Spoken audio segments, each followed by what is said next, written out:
오늘의 사연 시작합니다. 안녕하세요. 저는 20대 후반에 취업을 준비하고 있는 남자입니다. 1년째 백수로 지내고 있어요.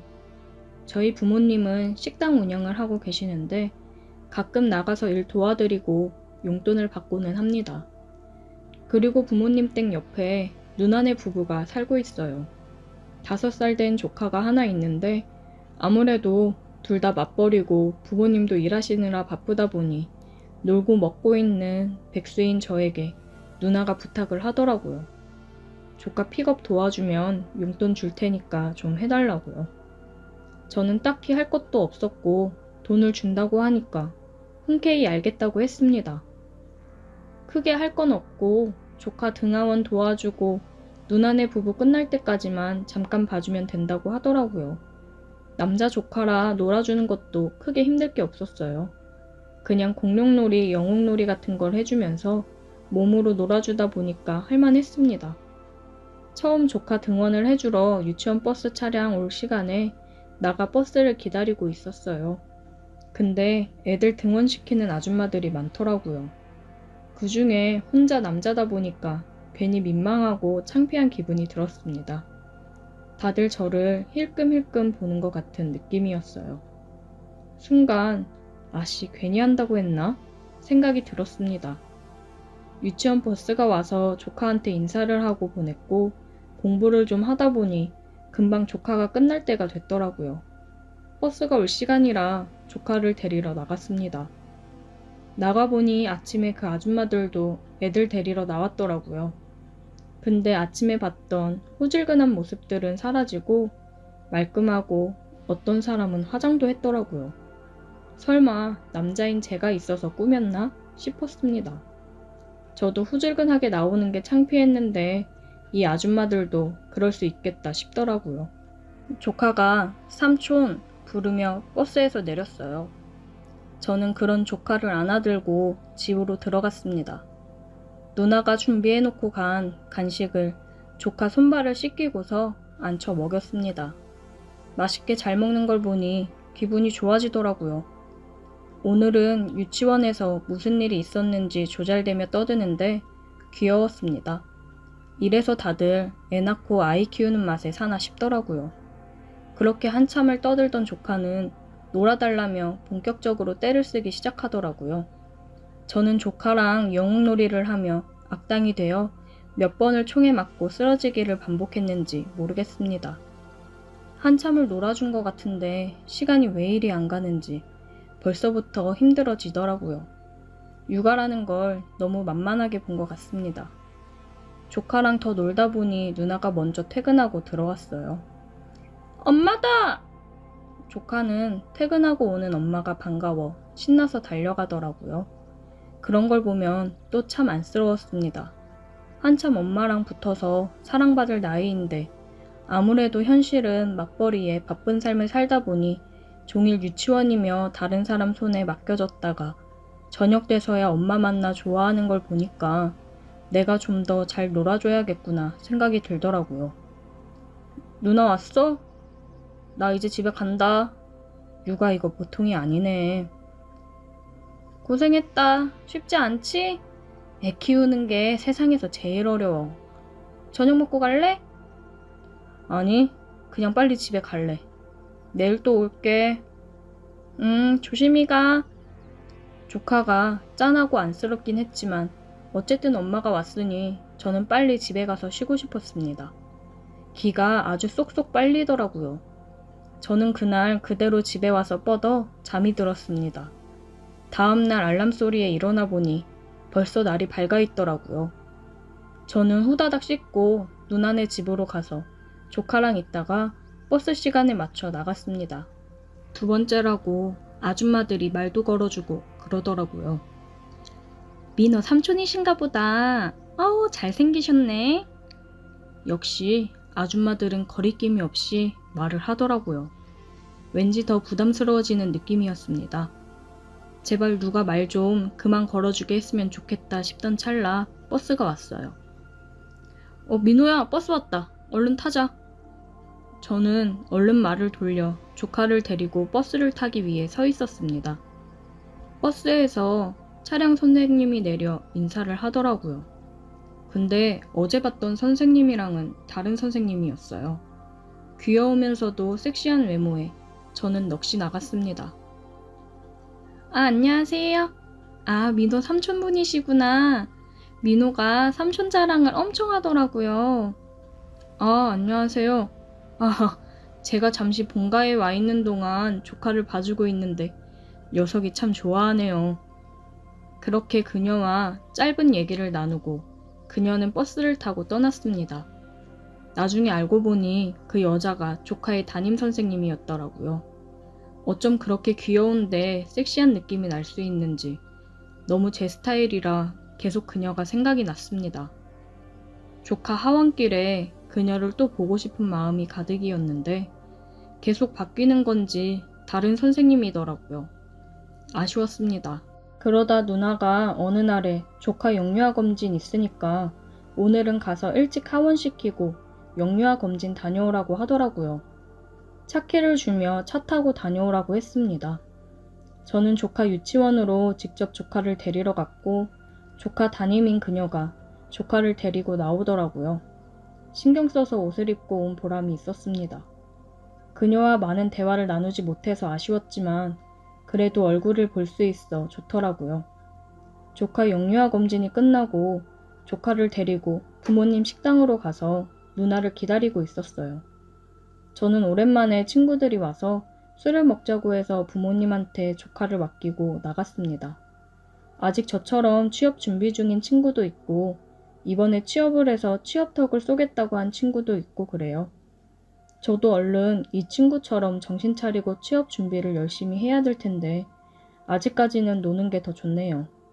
친구들이랑 오랜만에 맛있는 고기를 먹으며 저녁을 먹고 2차를 가기로 했습니다. 우리는 룸 노래방으로 갔어요. 친구가 오늘 자기가 풀로 쏘겠다며 노래방 직원한테 그러더라고요. 예쁜 애 3명으로 들여보내라고요.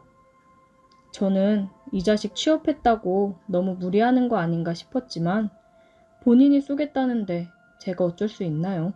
감사한 마음으로 먹어야죠. 술이 세팅되고 한 잔씩 하고 있는데 예쁜 여성 3명이 들어오더라고요. 들어온 여자와 눈이 마주친 순간 저는 제 눈을 의심했습니다. 그중 한 명은 화장이 진하고 헤어스타일도 달라서 긴가민가 했지만 저를 보며 놀란 표정을 보니 조카의 담임이 맞았습니다. 지금 이게 무슨 상황인가 저도 혼란스럽더라고요. 자, 얼른 옆에 앉고. 친구의 말에 다들 옆에 앉았고 친구가 그녀를 옆에 앉히려는 걸 저는 손목을 잡아 끌고 제 옆에 앉혔습니다. 뭐야? 네 마음에 드냐? 그래, 네 해라. 친구의 말에 저는 아무런 대답을 하지 않았고 말없이 그녀를 쳐다보기만 했습니다. 그녀의 몸이 살짝 떨리는 게 보였어요. 아무래도 겁이 나서 많이 불안한 듯 해 보였습니다.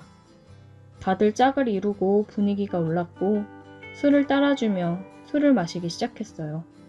그녀도 어쩔 수 없이 말없이 제게 술을 따라주었습니다. 한참 노래를 부르고 취한 친구 2명은 먼저 여자들과 일어나 보겠다며 나갔어요. 노래방에는 저와 그녀 둘뿐이었습니다. 민호 선생님 맞으시죠?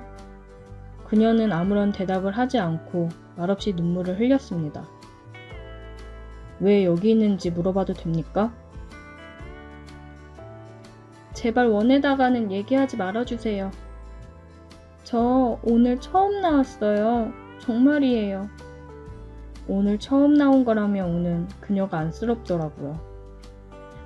엄마가 많이 아프셔서 병원에 계시고 아버지는 공사 현장에서 일하시고 저는 유치원에서 일하면서 돈 벌었었는데 아버지가 일하시다 다치시는 바람에 일도 못하고 아버지도 병원 신세에 있고 도저히 제 월급만으로는 감당이 안 돼서 저도 이러면 안 되는 거 알지만 당장 돈이 급하니까 해서는 안 될 선택을 했어요.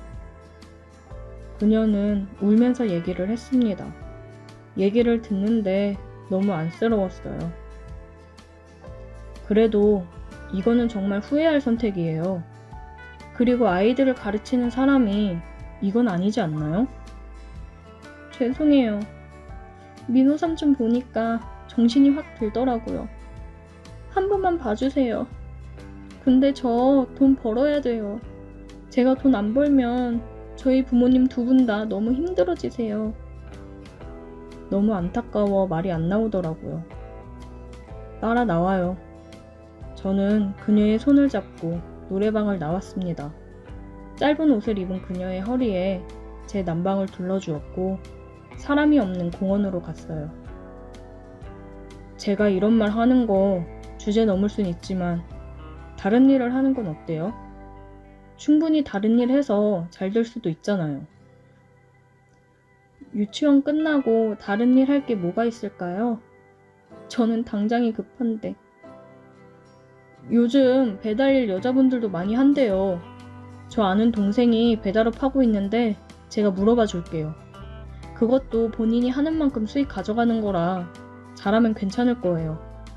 배달 스쿠터도 제가 마련해 볼 테니까 이런 일 하지 마세요. 아이들 가르치는 일이 좋아서 선생님 되신 거 아니에요? 이런 일 하면서 아이들 보며 가르칠 수 있겠어요? 그건 선생님을 더 힘들게 하는 거예요. 제 말을 들은 그녀는 정말 눈물을 펑펑 흘리며 어린아이같이 울더라고요. 그런 그녀를 말없이 꽉 안아주었습니다. 그녀는 끄끄거리며 울면서 저에게 고맙다고 얘기를 하더라고요. 제가 아니었으면 아마 나쁜 길로 빠져 계속 그렇게 지냈을 거라고요.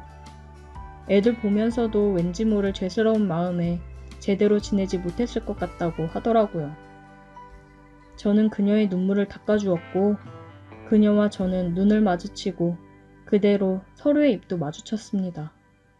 그렇게 따뜻한 키스는 처음이었어요. 전 그녀의 배달 일을 도와주었어요. 그녀도 유치원이 끝나자마자 와서 열심히 배달을 하더라고요. 그렇게 저희는 서로의 힘든 모습을 보고 감싸 안아주면서 연인으로 발전하게 되었습니다. 그날 노래방에서 그녀가 저를 만나서 참 다행이라고 하는데 저도 그날 노래방을 가서 그녀를 만나 참 다행이라고 생각이 듭니다.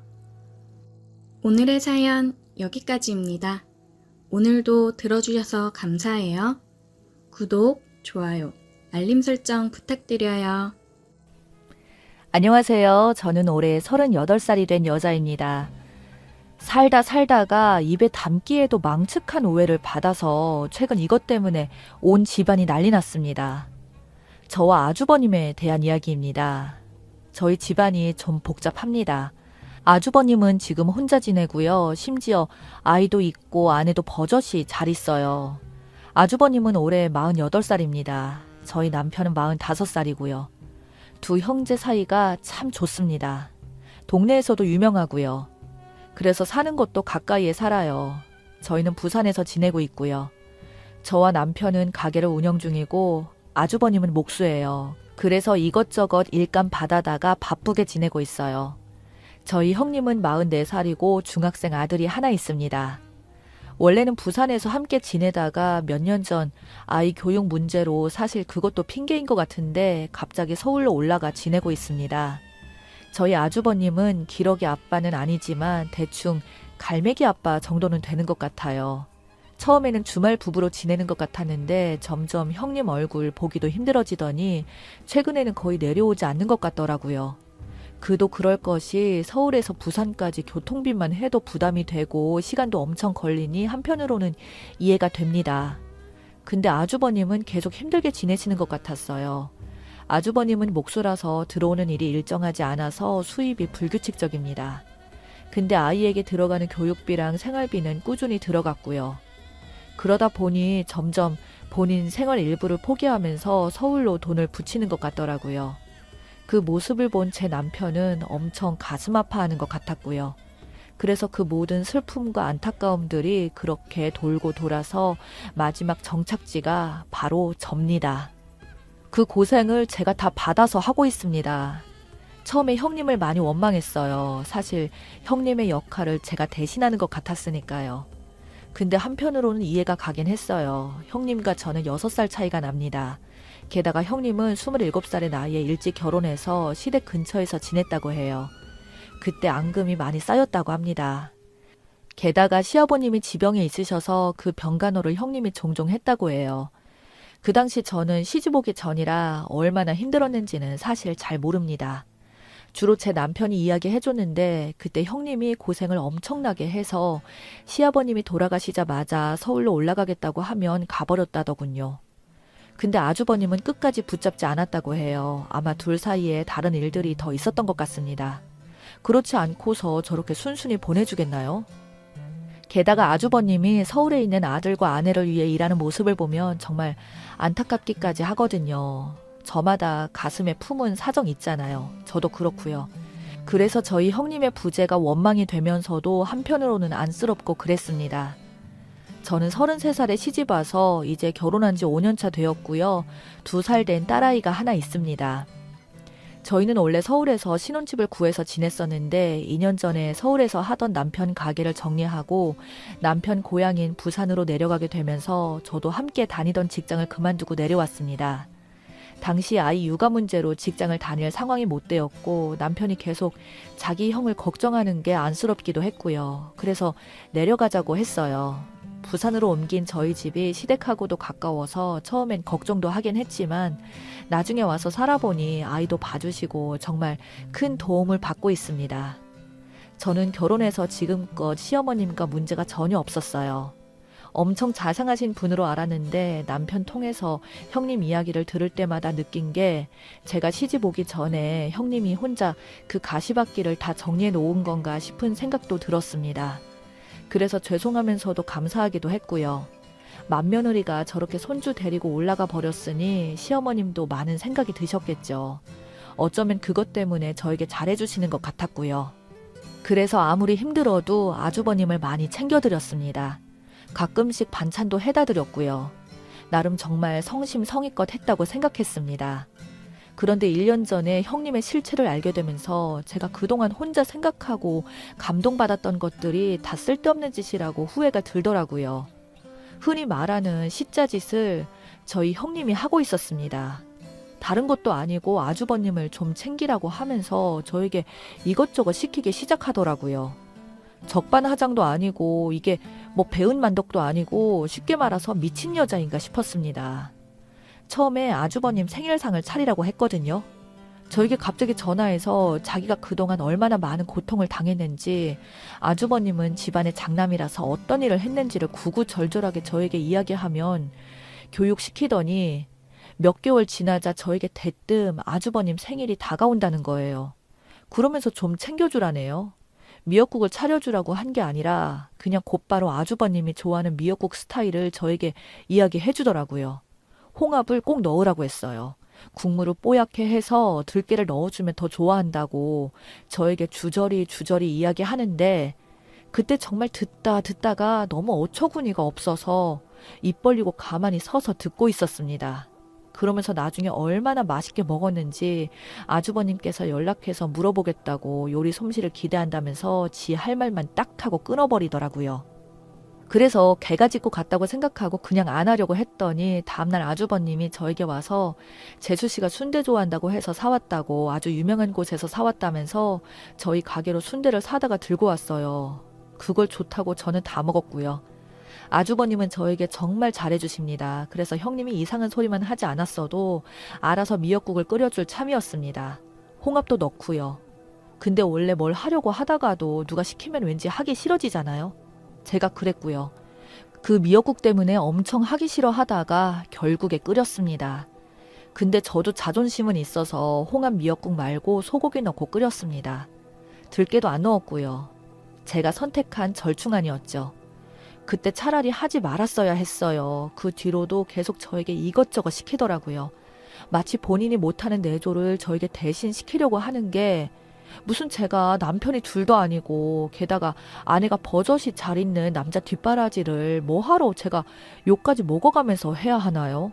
말도 안 되는 거죠. 그게 어떤 심리였는지 지금까지 정말 이해가 되지 않는데 그러다 나중에는 저를 질투하기 시작하더니 그게 점점 심해졌습니다. 아주버님이 평소에 제 칭찬을 많이 하거든요.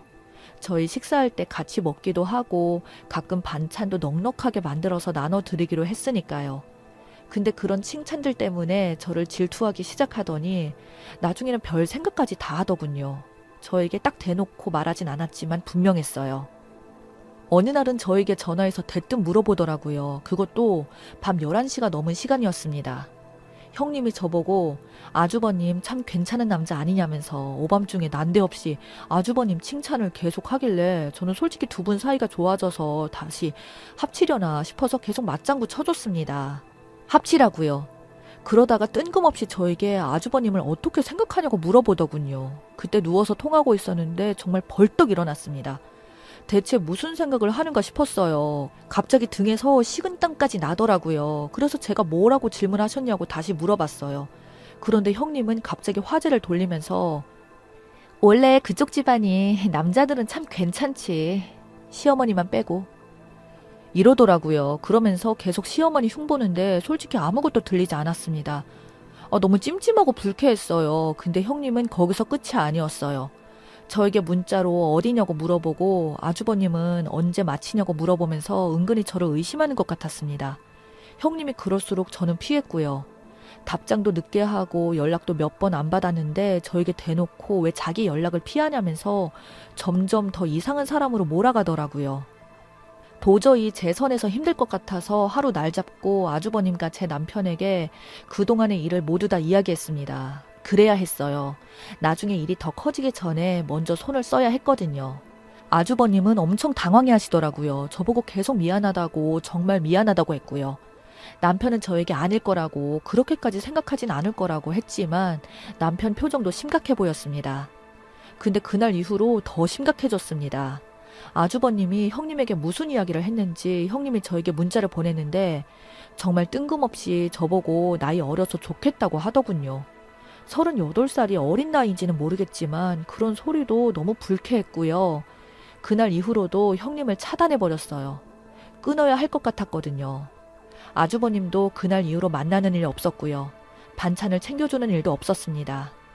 그쪽 가족과는 끊고 지내야겠다고 생각했었으니까요. 연락이 안 돼서 답답했는지 형님이 직접 부산으로 내려와 저희 가게로 찾아왔습니다. 황당하더군요. 저를 보자마자 활짝 웃으면서 아무 일도 없었던 것처럼 반갑다고 하는데 소름이 끼치더라고요. 제 맞은편에 앉아서 정면에서 저를 아주 기분 나쁘게 위아래로 쳐다보면서 이야기하는데 미쳐버릴 것 같았습니다. 남편도 그걸 보며 어찌할 바를 몰라서 난감해하는 것 같았고요.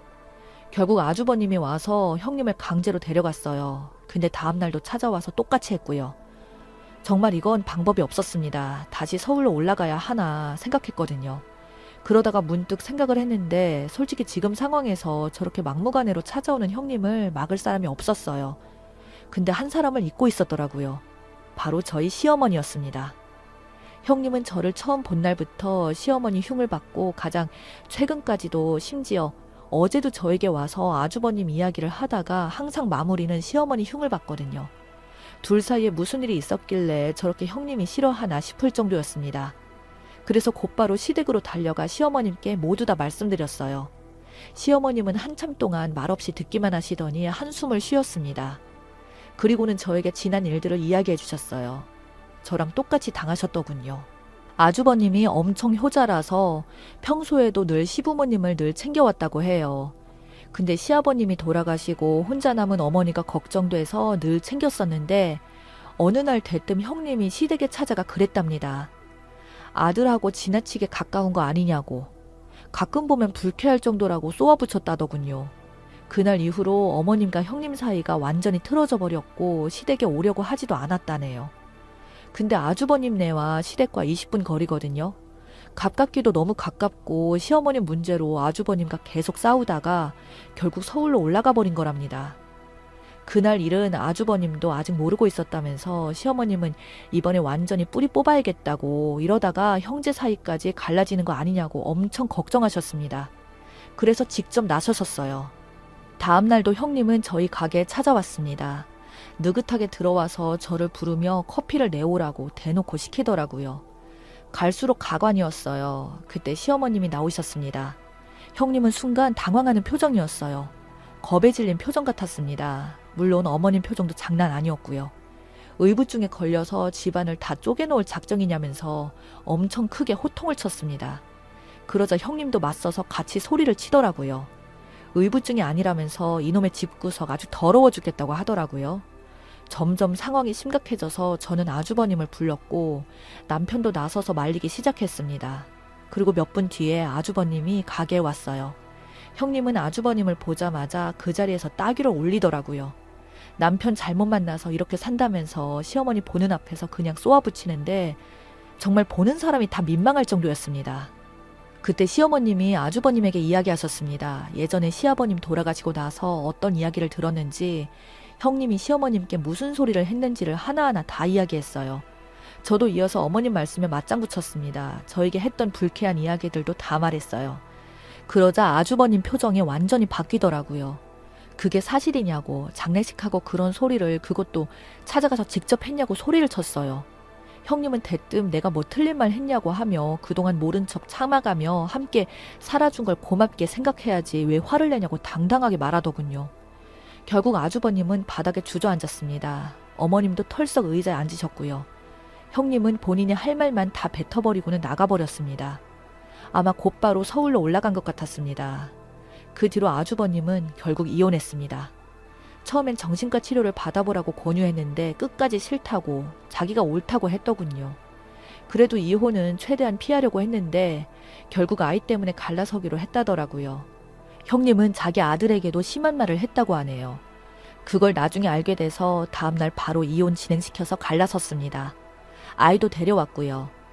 부모 중 누구를 따라갈지를 정해야 했는데 1초의 망설임도 없이 아빠한테 간다고 했다네요. 그래서 부산에 내려와 아주버님은 시조카와 함께 시댁에서 시어머님을 모시고 있습니다. 이번 일을 겪으면서 의부증이 얼마나 무서운지 충분히 경험했고요. 그게 심해지면 가족까지도 의심할 수 있다는 것도 이번에 알게 되었습니다. 시어머님이 많이 걱정하셨지만 다행히도 저희 남편과 아주버님 사이는 여전히 좋습니다. 지금도 서로 도와가며 잘 지내고 있어요. 저도 옆에서 열심히 도와주려고 합니다. 그래서 부산에 내려온 게 참 다행이라는 생각이 들어요. 다들 뭉쳐 있어서 잘 넘길 수 있었던 것 같습니다.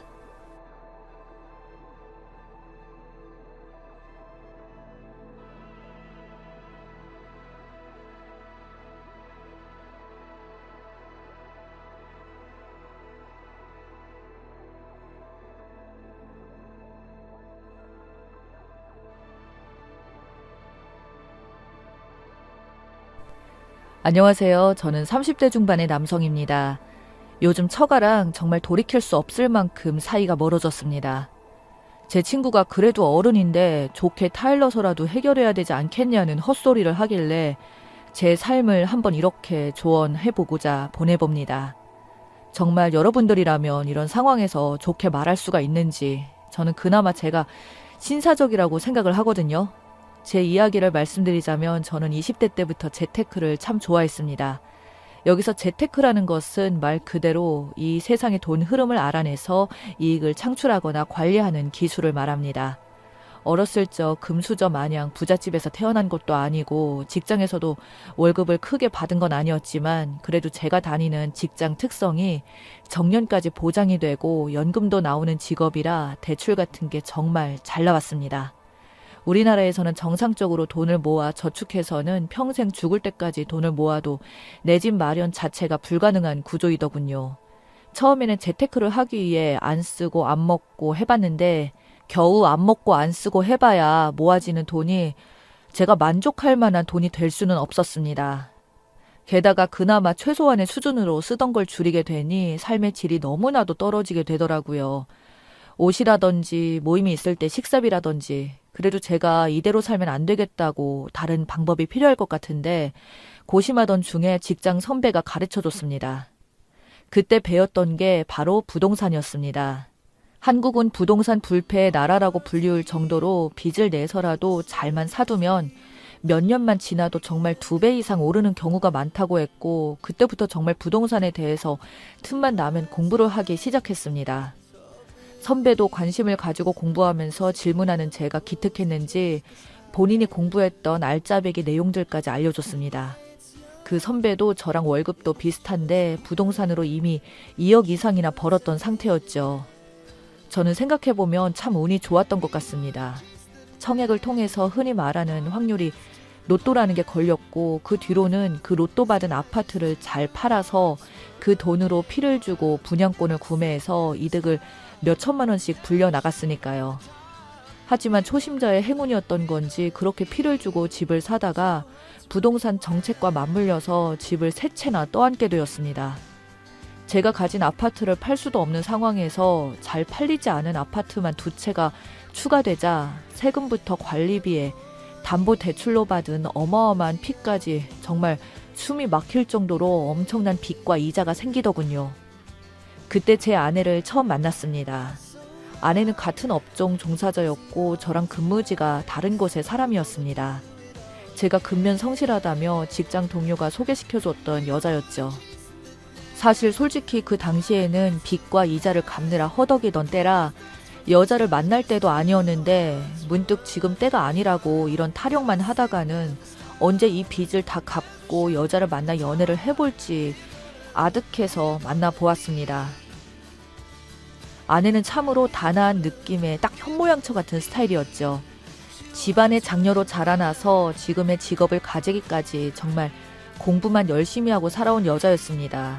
당연히 저도 이상적인 배우자라 너무 마음에 들었고 적극적인 구애를 했으나 제 현재 상황이 데이트 비용 자체가 너무나도 부담스럽더군요. 이자를 내고 나면 생활비를 걱정해야 되는데 그 생활비가 데이트로 나가니까요.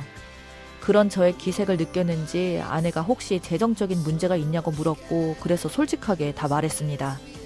그러자 계산이 빨랐던 아내는 어떻게 그런 걸 다 계산해 보더니 제 월급만으로 그 빚을 다 갚는데 30년을 잡아주더군요.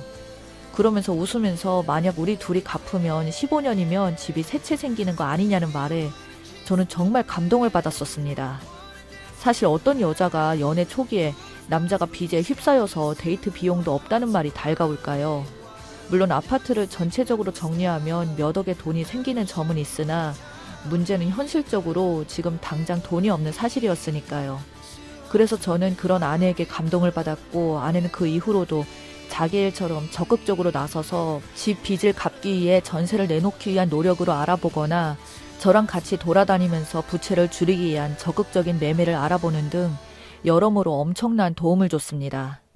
그러면서 근사한 데이트 한번 못 시켜줬는데 아내는 저에게 항상 밥을 사고 데이트 비용 또한 대신 내주며 저보고 말하길 절대 기죽지 말고 나중에 우리가 결혼하면 그때 다 갚으라고 말하면서 웃더군요.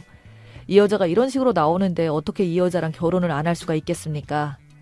사귄 지 반년도 안 돼서 이런 마음 처음이라고 그때부터는 결혼하자고 졸랐고 아내는 그래도 1년은 만나봐야 되지 않겠냐고 거절을 했으나 저희 간곡한 매달림 끝에 결국 허락을 해주었습니다. 제 인생은 이런 여자를 만나서 앞으로 탄탄대로일 것만 같았지만 현실은 그렇게 녹록지 않더군요. 아내는 제가 처가에 처음 인사를 드리러 갈 때 제 눈치를 보면서 자기 어머니가 사실 좀 성격이 괄괄하시고 장난이시니 걸러 들으라고 말했습니다. 그래서 저는 아내의 부모님이니 나름 신사 같은 이미지만 생각하고 갔는데 장모는 처음 본 날부터 진짜 무슨 뚜쟁이 아줌마 마냥 제 재산은 얼마고 실제 빚은 얼마고 집은 몇 채이고 부모님의 재산은 어떻게 되는지 하나하나 꼬치꼬치 묻더군요. 장모님이 하는 일은 마트 캐셔였어요. 솔직히 직업 비하는 안 하고 싶었는데 저랑 아내가 하는 일이 돈은 많이 못 벌어도 사회적 지위도 있는 안정적인 직장인데도 저희보다 돈도 적게 버시고 언제 그만둘지도 모르는 일 하시면서 저보고 글쎄 그 돈 벌어서 남편 구실은 제대로 하겠냐며 타박을 하시는데 저는 좀 어이가 없더군요. 정말 마음 같아서는 장모님에게 말하길 그럼 제가 지금 하고 있는 일 당장 때려치우고 사업이나 하라는 소리냐고 말하고 싶었던 게 목 끝까지 나왔었지만 처음 뵙는 것도 있으니 일단 꾹 참았습니다. 아내는 또 살면서 장모님께 얼마나 쥐잡히듯이 살았는지 옆에서 별말을 못하고 있었습니다. 집안 분위기를 보아하니 이 집안은 근엄한 장인어른과 착한 딸인 제 아내 그리고 개념 없는 장모와 그 장모가 애지중지하는 처남이라는 분위기를 처음 인사드리러 간 날 알게 되었었죠. 그 부분이 신경이 은근히 쓰였으나 아내는 정말 뭐 하나 빠질 데 없이 너무 좋았기에 결혼을 진행했습니다. 결혼을 준비하게 되면서 알게 된 사실인데 잘난 것 하나 없는 망나니 놈인 처남은 자기 편만 드는 장모 때문에 제대로 망나니로 자라났고 혼자 스스로 성장한 아내는 장모와 처남의 돈줄이었더군요. 결혼하면서부터 모아둔 돈이 거의 없다는 말에 눈치를 챘었습니다. 그나마 없던 돈에서 제 생활비를 지원해주고 밥 먹여주고 한 아내를 보니 당신 대체 왜 이렇게 바보처럼 사냐고 제가 구박까지 했어요. 아내는 그래도 가족이라 거절 못했다는 말에 그럼 우리 결혼하고도 그럴 거냐고 하니까 선뜻 대답을 못하길래 그 부분을 제가 결혼하기 전에 단판을 지었습니다. 그러자 장모가 한다는 소리가 제가 무능력해서 자기 딸의 돈을 탐낸다길래 그 말 그대로 돌려줬습니다. 장모님이 무능력하셔서 열심히 자립해야 되는 딸의 돈 지금까지 탐내고 사셨으면 이제는 놓아주라고 했어요. 그 말에 아주 집안이 그냥 발칵 뒤집히며 난리가 났었지만 장인어른께서는 저를 보며 장모가 말이 좀 지나쳤으니 사과하라고 말씀하시면서 이어서 말씀하시길 장모와 처남에게는 더 이상 출가 외인인 아내의 돈을 탐하지 말라고 이 시간 이후부터 탐하는 순간 이 집구석의 모든 재산은 제 아내의 명의로 모두 돌리겠다고 말을 하니까 다들 불만투성이인 얼굴로 일단락 지어졌습니다. 저희 결혼할 때 제 빚이 듬뿍 들어간 집도 있었지만 저희 본가에서는 1억 원을 지원해 주셨고 장인어른께서도 5천만 원이나 주셨습니다.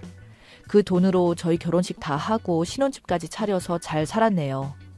아내는 고맙다며 말을 했으나 이상하게 저는 불안했고 아내 명의로 된 카드 전부 해제하고 혹시나 몰라서 제 카드를 대신 주면서 아내 월급까지 전부 다 제가 관리하게 되었습니다. 그리고 제 집 한 채를 아내와 공동 명의로 바꿔줬어요. 그 후로는 그 집부터 빚을 갚아나가기 시작했었죠. 저희가 사실 애도 없었기에 그저 돈만 벌면 되었었습니다. 그러던 중에 아주 큰 화제거리가 생겼어요. 바로 집값이 많이 올랐던 겁니다. 세 채 중에 한 채가 크게 올라서 그 집 전셋값만으로도 나머지 담보 대출금을 모두 상환할 수 있을 정도가 되었고 그러자 빚이 없어지자 이제는 빚을 갚는 게 아니라 돈들이 역으로 쌓이기 시작했어요. 그래서 애까지 가지게 되었습니다. 그때까지는 정말 행복했습니다. 빚도 없어지니 저희 생활 수준도 많이 올라가게 되었고 더 이상 힘들게 살아야 할 이유 따위도 없었으니까요. 장인어른도 처음에는 제가 그렇게 무턱대고 집을 세 채나 들고 있어서 걱정을 많이 하셨으나 이제는 저에게 선견지명이었다며 사위가 잘 되니 든든하다며 저희 딸아이를 그렇게 이뻐하셨는데 장모랑 처남은 뭐가 그리 불만인지 자기 손녀이자 조카인데도 단 한 번을 거들떠보지도 않고 본체 만체 하더군요. 저는 사위 노릇 제대로 했습니다. 명절이나 장모님 생신날 선물도 나름 제일 비싼 걸로 보냈고 저희 엄마보다 더 비싼 걸로 꼬박꼬박 챙겨줬었습니다. 아내도 그걸 알고 항상 내심 미안해했고요. 저희 부모님께는 장모의 성향을 말했더니 항상 장인어른보다 더 좋은 걸로 챙겨주라고 말씀까지 해주셨거든요. 그래도 장모랑 저희 사이는 안 좋았어요. 그러던 중 어느 날부터 장모님이 은근히 목소리로 저에게 전화가 와서 자기 집에 한번 들리라고 하더군요. 생각해 보십시오. 5년이 넘는 기간 동안 손녀가 태어나도 연락 한 번 없던 인간이 어느 날 갑자기 저희 엄마 마냥 제 몸을 극진히 걱정하며 날 잡고 자기 집에 와서 맛있는 거 먹으라고 말을 하는데 그게 마냥 좋게 들리겠습니까? 저는 당연히 불길한 의심부터 들어서 아내에게 말을 하자 아내 역시도 안색이 안 좋았지만 저희 둘 다 그 집에 갔었습니다. 그날 명절에도 못 받아본 사위상을 5년 만에 처음으로 받아봤습니다. 그러면서 어찌나 친한 척을 하며 우리 사위 고생이 참 많다는 둥 말들을 계속 돌려서 빙빙 하더군요. 분명히 뭔가 요구하고 싶은 게 있구나라는 걸 직감적으로 느꼈습니다. 그렇게 한참을 본심을 감추고 저의 칭찬을 늘어놓던 장모가 슬슬 본심을 드러내더군요. 처남이 곧 결혼을 한다는 겁니다. 그런데 처남이 그 새색시한테 자기 집이 있다고 이미 큰 소리를 뻥뻥 쳐놨다더군요. 그런 말까지 들었을 때는 설마 했습니다. 그러더니 아니나 다를까 아내 명의로 된 그 집을 처남 명의로 하자는 겁니다. 어차피 지금 팔 생각도 없을 테니 그렇게 가지고 있으면 뭐 하겠냐며 가족 좋은 게 좋은 거 아니냐며 달라고 하더군요. 그래서 저는 이 집을 전세로 달라고 말씀하시는 거냐고 말하니 장모는 아니라고 그냥 처남 명의로 달라고 하더군요. 그 말을 듣자마자 진짜 웃음밖에 안 나오더군요. 지금 장모님 이 말씀 정말 진심으로 하는 말씀이세요? 라고 웃으면서 말하니까 장모는 갑자기 기분이 팍 상했다는 표정을 짓더니 장모가 말하는데 그 웃음은 뭐냐고 말을 하더군요. 그래서 저도 정말 말 같은 이야기면 저도 진지하게 듣겠는데 제가 대체 왜 처남 결혼하는데 저희가 피땀 흘려 번 돈을 줘야 하냐고 되물으니 솔직히 그거 피땀 흘리지 않지 않았냐고 어쩌다 운 좋게 아파트값 올라서 대박 맞은 거면 도와줄 겸 줘도 되지 않냐며 갑자기 고래고래 소리를 지르더군요. 와, 진짜 사람이 어떻게 이럴 수가 있죠? 그래서 저는 그럴 마음 죽어도 없다고 앞으로 이런 걸로 부를 거면 2번 다시 부르지 말라고 딱 잘라 이야기하고 아내와 다시 돌아왔습니다. 그 이후 두고 보자는 장모와 처남 그리고 얼마 지나지 않아 진짜 결혼을 한다더군요. 그때부터 사실 좀 찜찜했었거든요. 저 허세 좋아하는 인간들이 어떻게 집도 없는데 결혼을 과연 어떻게 할까 해서요. 아니나 다를까 상견례 자리에서 저희는 합의하지도 않았던 집이 처남 집이 갑자기 되어 있었고 새 며느리로 들어오기로 한 사람은 제 아내에게 형님 덕분에 좋은 집 얻어서 정말 감사하다는데 제가 어이가 없어서 그 자리에서 바로 퍼부었습니다. 대체 뭘 믿고 이런 인간이랑 결혼하는지 모르겠는데 장모나 처남 둘 다 사기꾼이라고요. 그러자 상견례 자리는 정말 아주 개판 난리가 났었죠. 저는 신경 안 쓰고 연달아서 그대로 싹 다 말했어요. 사실 우리는 집 준다고 한 적도 전혀 없었고 자기들끼리 그냥 북치고 장구치고 이렇게 몰아가기로 저희가 집을 주네 마네 하는 것 같은데 그쪽들도 지금 사기 당한 거고 우리도 사전에 전혀 동의한 적 없는 내용을 이렇게 말하는 게 사기꾼이지 아니면 누가 사기꾼이겠냐는 말에 상견례는 완전 파탄이 났습니다. 장모는 제가 그 자리에서 그렇게 대놓고 대담하게 말할 줄은 몰랐는지 얼굴이 시뻘개져서 저를 보고 호로자식이라며 소리를 고래고래 질렀고 장인어른도 이런 사실을 처음 알았는지 노발대발 했었죠. 결국 그날 상견례 싹 다 엎어지고 나서 처남이랑 예비신부는 결혼식도 파토났고 장모랑 처남은 장인어른 집에서 쫓겨났다고 하네요. 그 이후로도 장모와 처남에게서 제 아내한테 온갖 협박이 적힌 문자가 왔었고 전화까지 하길래 저는 아내 휴대폰까지 바꿔줬습니다. 그리고는 처남과 장모한테 한 번 더 이딴 식으로 연락하면 바로 경찰에 신고해서 부모 자식 간의 연까지 끊어버리게 할 거라니까 그제서야 좀 잠잠해지더군요. 살다 어쩜 이런 인간들이 제 천사 같은 아내의 가족인지 치가 떨립니다. 그런데 여기서 더 웃긴 건 아무것도 모르는 지인들입니다. 주변 지인들은 저보고 아무리 그래도 그렇지 어른들한테 그러면 되냐고 결혼식까지 파토내게 했냐면서 저한테 훈계를 하는데 너나 잘하시라고 말해줬네요.